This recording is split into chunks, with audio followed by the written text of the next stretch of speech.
টালা জলাধার এবং পলতা জল পরিশোধন কেন্দ্রে মেরামতির কাজের জন্য সোমবার সকাল 9টার পর কলকাতার বেশ কিছু এলাকায় জল সরবরাহ বন্ধ থাকবে।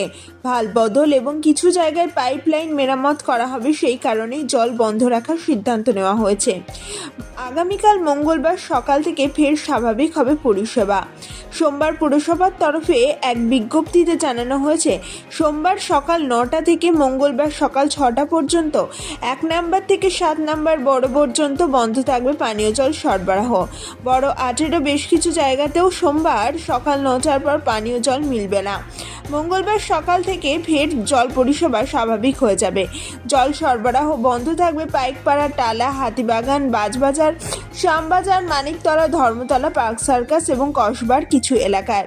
কলকাতার পাশাপাশি টালা জলাধার থেকে জল সরবরাহ করা হয় বিধাননগর এবং দক্ষিণ দমদম পুর এলাকায়।